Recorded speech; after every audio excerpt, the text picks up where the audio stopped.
something shifted in the streets of South LA, and this time it wasn't just your typical gang rivalry. For years, Florencia 13 and the East Coast Crips had kept things from boiling over into full-blown war, but then came a quiet order that changed everything. Straight from a cell in Pelican Bay, a shot caller gave the word, "Cleanse the neighborhood." What followed wasn't random violence. It was cold, calculated, and meant to send a message. This wasn't about colors anymore. It was about power, territory, and survival. And what started with a few bodies quickly spiraled into something much darker. Back in late 1969, Raymond Washington laid the foundation for what would become the original East Side Crips. Before he started his own thing, he was running with the Avenues, a crew led by Craig Monson. But after some drama popped off in Donnie Boy's garage, Washington got kicked out of the clique. That break pushed him to build something new. At that time, his mom's was living over on 76th and Wadsworth, and that neighborhood ended up being the heartbeat of the East Side Crip movement. By 1970, Raymond's squad was starting to take shape and gain traction across the east side of LA. By 1971, more sets began popping up in other East Side hoods, with crews like the 43rd Street Crips and Avalon Gardens Crips throwing the Crip flag and growing strong. Then came the East Coast Crips. People need to understand these aren't just one single set. It's an alliance, a whole network of different gangs repping the same umbrella across 3 main zones in LA County.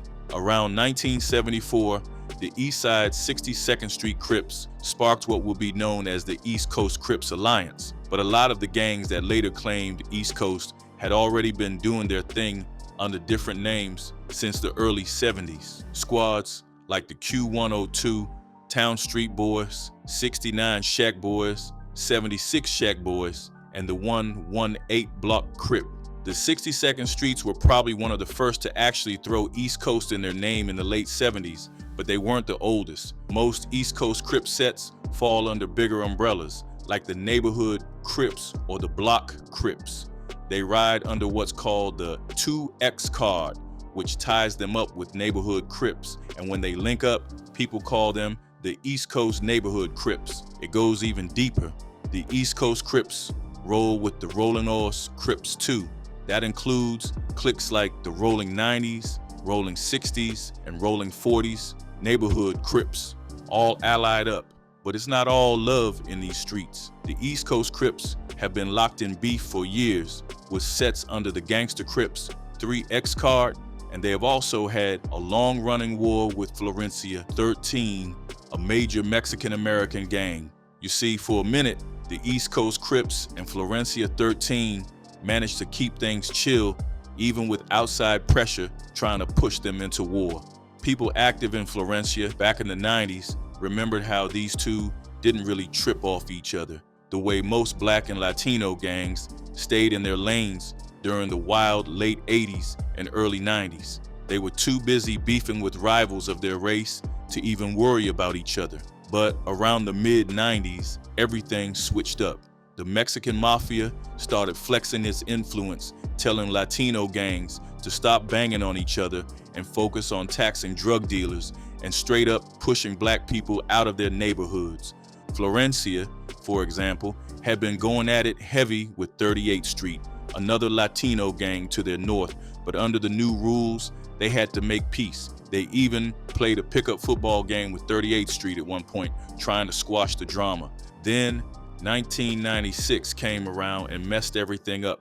A few dudes from the 6'5 Hustlers who were tied to the East Coast Crips smoked a Florencia member, and it sparked off retaliation back and forth. They tried to cool it down with a peace summit at Palmolay Elementary School, and for a second it looked like things might hold steady, but the peace crumbled quick. By 1999 or 2000, Florencia was at war with damn near all the East Coast Crip sets on South LA's east side over a drug beef. Supposedly, a driver from the 68 or 69 East Coast Crips was moving a Florencia drug load between 200 and 300 keys and decided to keep it with some other homies from 6 Pac. That was all it took to kick off a full-blown war. While all this was happening, Castellanos, locked up for life in Pelican Bay's notorious SHU since 1990, was still running the show like a general behind bars. He was sending out tiny handwritten kites to control what went down on the street. These messages laid out gang rules in detail. Every Florencia clique had to pick a president and vice president, hold weekly meetings, and handle beefs in-house. If two homies had a problem they couldn't settle, their clique leaders would schedule a one-on-one fade, and once it was squashed, that was it. They kept their ranks tight too, checking paperwork on any member coming home from jail to make sure there weren't any rats or dropouts sneaking in. The rules said straight up that it was the neighborhood's duty to clean out that trash. When it came to the dope game, the rules had boundaries. In county jail, a member could slang smack if they needed bread, but no speed, crank, or crystal.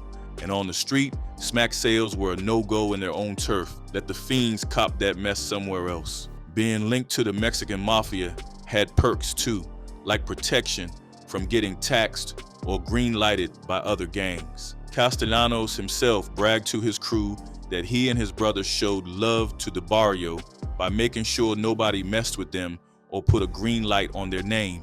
Castellanos moved heavy again, handpicking senior homies to lead on the street as shot callers. Their job was to oversee the dope game, keep money flowing, collect those extortion taxes, and keep the set under control, even settling beef with other gangs. He also gave one cold, clear order: wipe out black gangs from the Florence Firestone area, especially the East Coast Crips, because they were messing with Florencia's drug money.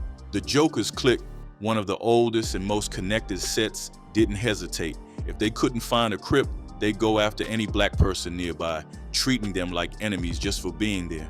And the streets turned deadly fast.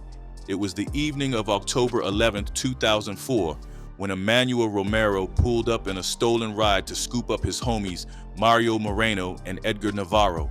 Emmanuel and Moreno were both tied to the Florencia 13 gang, a crew that had no problem flexing violence to keep their name ringing. As soon as Moreno hopped in, he made it clear what time it was. He told Emmanuel to roll out and flashed a big-ass rifle, sending the message loud and clear they were about to go put in work.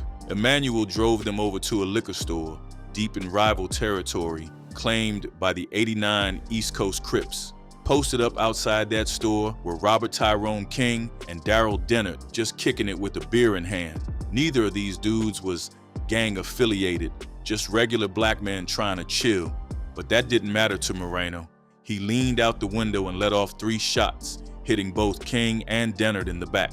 Dennard ended up dying from his wounds, while King pulled through and survived. After the shooting, things got real serious. Emmanuel and Moreno were both hit with heavy charges: murder, attempted murder, plus gang and firearm enhancements. Moreno's case got separated and dealt with on its own, but Emmanuel had to stand trial. The jury didn't hesitate. They found him guilty of first-degree murder and attempted murder, and they added on every gang and gun enhancement in the book. The judge didn't hold back either. 25 to life for the murder, another 25 to life for firing the gun, 15 to life for attempted murder, and yet another 25 to life for the firearm. Added up, it was basically a life sentence with no way out. But just when the dust was settling, another shooting went down, one that had the whole neighborhood watching. It was a warm afternoon on April 15, 2005, when Colleen Enriquez was posted up on her front porch, just minding her business. That's when she saw some drama kick off. A dude named Yair Oliva and a group of other Latino men started shouting racial slurs, even dropping the N-word at a black man who was walking their way. They were throwing up gang signs, and the black man shot a couple back at them before he kept it pushing down to 66th Street. Now, Colleen knew exactly who those Latino dudes were. They were with Florencia 13, a gang that ran heavy around there. But that black man, she'd never seen him before. About 15 or 20 minutes later, she spotted the same black man coming back, this time rolling with Stephen Patterson. She recognized Patterson too, because she'd seen him on 66th Street a few times before and even knew which house he stayed at. Colleen and her mom, Esther Gonzalez, decided to head inside and watch the rest of the situation through their blinds. From where they were posted up, They had a clear view of Stephen Patterson's face. Then things popped off. Patterson and the other man pulled out burners and started letting off shots toward that Latino crew. Colleen said she heard around 5 shots. Oliva dropped to the ground and the shooters took off running back towards 66th Street. Oliva died right there from a bullet to his face. Colleen didn't waste time talking to the police. She told them Patterson was one of the shooters and pointed out exactly where he lived. Later, she picked him out in photos and again in court. Esther Gonzalez, Colleen's mom, had a slightly different angle on what went down. She said she saw 2 black men and a group of about 6 Latino men flashing gang signs back and forth before the black dudes walked off. But then they came back after about 15 or 20 minutes, pulled guns, and started blasting. Gonzalez couldn't name the shooters, but she did remember one of them had tight, twisted braids. She also talked to the cops about graffiti on the wall outside their house. Florencia 13 tags had been there for a while, and earlier that same day, someone had hit it with red SHHC letters. She didn't know who tagged either one. Juan Sedano had something to say too. He testified that on the day of the shooting, he'd been mixing alcohol with pills, so his memory was foggy. He did remember hanging with Oliva, hearing about 4 gunshots, and then seeing Oliva laid out on the ground. Sedano denied arguing with any black men, but admitted he was down with Florencia 13. Detective Brian Steinwan, who talked to Sedano that same day, said Sedano didn't seem high or drunk at all. Sedano told Steinwan he was standing outside with Oliva and another dude when they saw a black man with cornrows throwing up gang signs. Sedano and Oliva flipped him off, then stepped around to the back of the building. When they came back to the front, Sedano crossed the street to a friend's place, went inside, and heard the gunshots go off, but he didn't see who fired them. Detective Martinez took the stand too, explaining how that block was deep in gang territory, claimed by Florencia 13 and the 66th Street clique of the East Coast Crips. He pointed to photos of the graffiti on Gonzalez's wall and broke down how it mapped out the turf war, showing tension not just between Florencia 13 and the East Coast Crips, but even with another crew called the Southside Hustler Crips. Normally, Crip sets have each other's backs, but the tags made it clear this wasn't business as usual. They were clashing. He also checked out Stephen Patterson's tattoos, 2 6 tats, 166% East, and some other marks on his hands that might have been 6s. Plus, there was a double HC tattoo matching some SSHC graffiti on the wall, hinting ties to the Southside Hustler Crips. But Martinez said he'd been working gangs in that area for 7 years and had never come across Stephen Patterson's name in any police reports or gang files. Then came Stephen Patterson's grandfather, Y.C. Pryor. He told the court that Stephen was home with him the whole time, and Carla Chacon, Patterson's neighbor across 66th Street, testified too. She said she heard the gunshots, looked outside, and saw neighbors, including Stephen and his grandfather, coming out of their homes seconds after the shots rang out. Another witness, Trinidad Leyva, was working at Edison High School nearby. He heard the shots, waited a few seconds, then looked out from behind some containers. He saw 2 black men running, but swore that neither of them was Stephen Patterson. He said they stopped at a house, talked to someone, then ran off towards some apartments. Still, the jury wasn't buying Patterson's alibi. They found him guilty of first-degree murder, deciding he personally fired the shot that killed Oliva. The judge sentenced him to 50 years to life behind bars. Now, the LA County Sheriff's Department, along with the DEA and ATF, started zeroing in on members of the Florencia 13 gang after a wave of racially motivated attacks against African Americans. By June 2005, LAPD detectives were tracking 2 key figures, Alberto Sugar Hernandez and Manuel Frog Hernandez, using wiretaps as part of an investigation called Operation Joker's Wild. And what they uncovered was disturbing. F-13 members were actually driving into rival neighborhoods just to launch ambush attacks. One day, Frog spotted Romeo Bryant, a 32-year-old African-American, walking home from work. Frog asked him where he was from. Even though the man said he was innocent and not a gang member, Frog just gunned him down in a drive-by shooting, wounding him. Investigators quickly realized F-13 wasn't just going after rival gangs, they were targeting black individuals, period.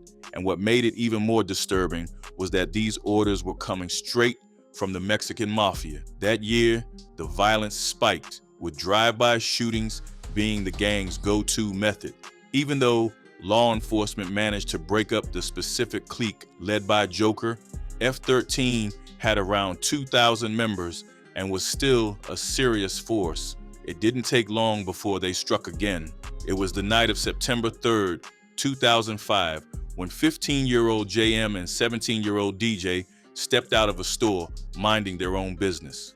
As they headed down the street, a van rolled by and DJ locked eyes with the three dudes inside.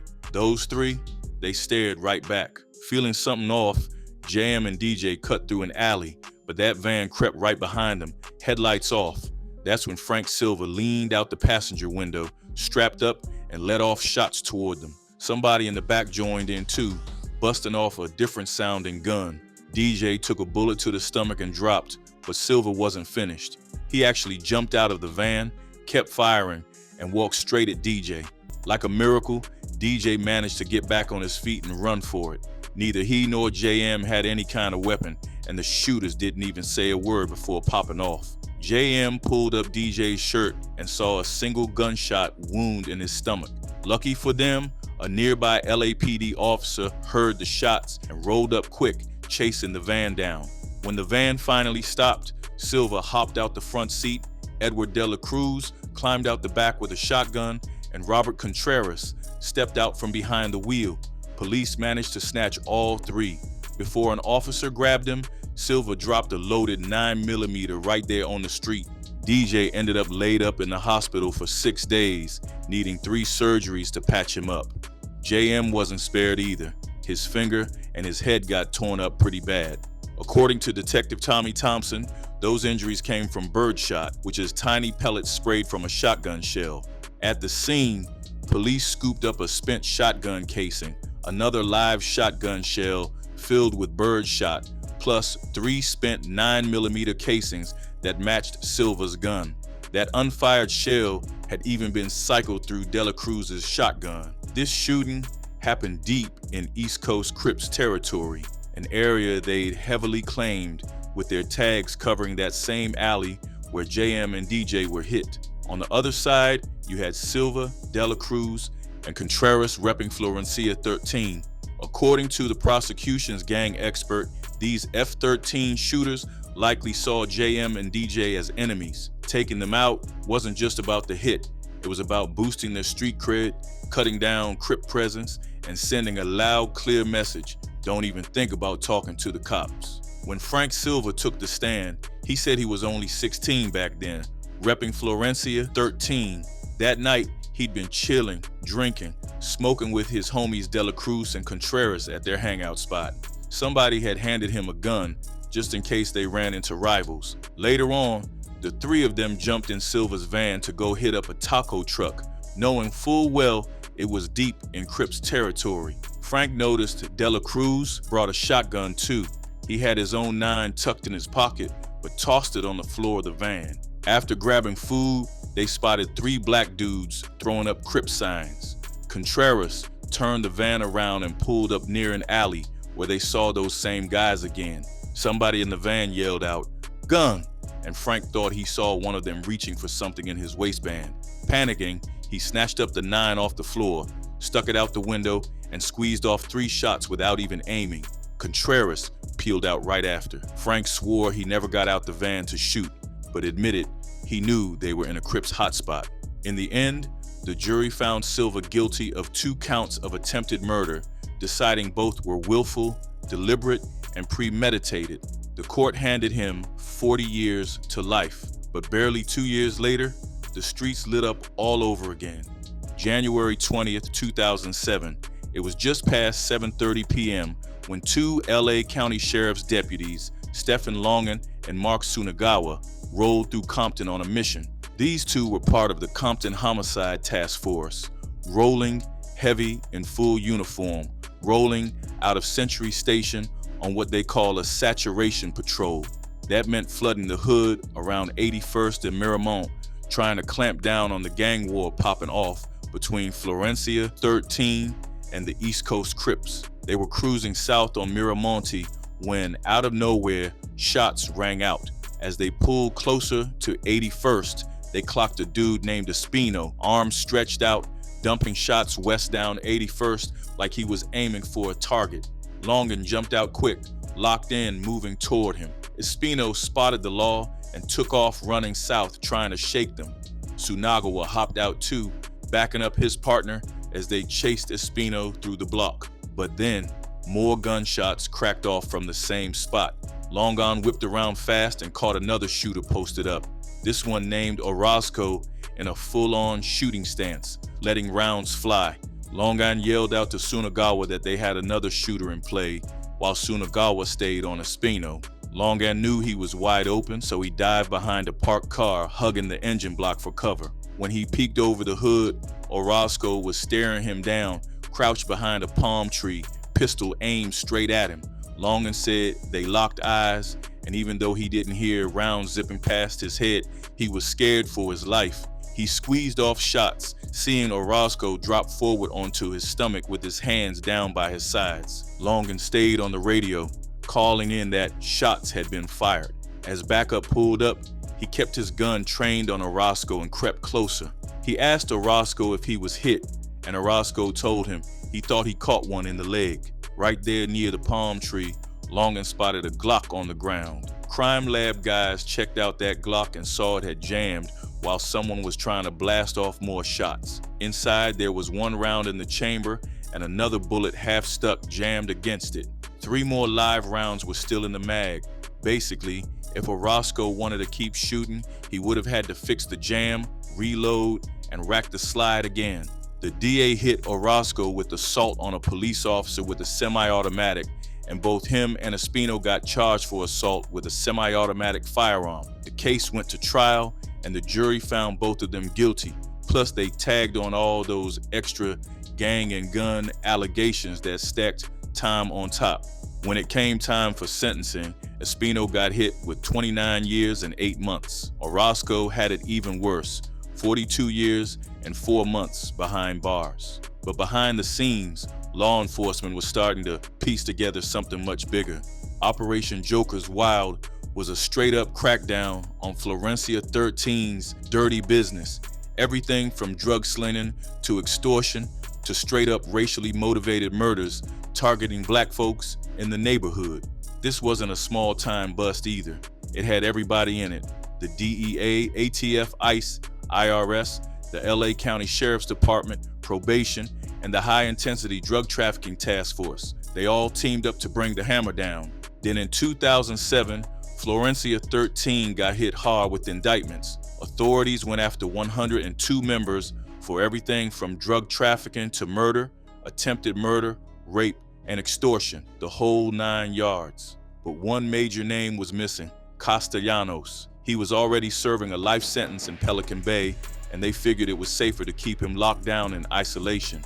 Even behind bars, the guy had enough pull to make things happen with just a word, so dragging him into court was considered way too risky. But still, this was the biggest gang bust in American history at that time. No joke. Out of 104 names on the paperwork, 97 got snatched up. By 2010, 94 of them had been convicted one way or another, with just a handful left to face trial and a couple who had died or disappeared. Fast forward to 2019, and things took a crazy turn. Braulio Bobo Castellanos, a true OG from Florencia 13 since the 70s and one of the so-called Three Kings, helped to broker peace with the East Coast Crips. He'd been wanting a truce since 2016, but it finally came together after he linked up with Paul Lil Doc Wallace from the 69 East Coast Crips. After just 3 sit-downs, they made it official in September 2019, and the truce has held since. Lately, Florencia 13 have been switching up their hustle. A former member said they've been told to ease up on the gang-on-gang beef and focus on stacking cash instead. They've been running unlicensed weed shops around South LA, but it isn't just weed. People could cop any sort of substance there too. They also set up these underground gambling spots called casitas, hidden in homes and apartments where you could play slots, get high, and even hook up with sex workers if you had the cash. Each of those casitas was pulling about $300 a week for the gang in tax money alone. On top of all that, Florencia 13 was collecting protection money from local businesses. If someone's liquor store kept getting hit for cases of beer, or a bar had customers getting jacked, they'd go pay the gang around $200 to $250 a month just to be left alone, basically paying to keep the wolves off their back. How much money goes all the way up the chain to the Mexican mafia is hard to pin down, but one guy named Laredo, a Mexican mafia member locked up since 2000, got caught on a prison call saying that 40% of everything Florencia 13 made went to just 4 Mexican mafia shot callers. Appreciate you watching. If you liked it, hit that like button and make sure to subscribe for more.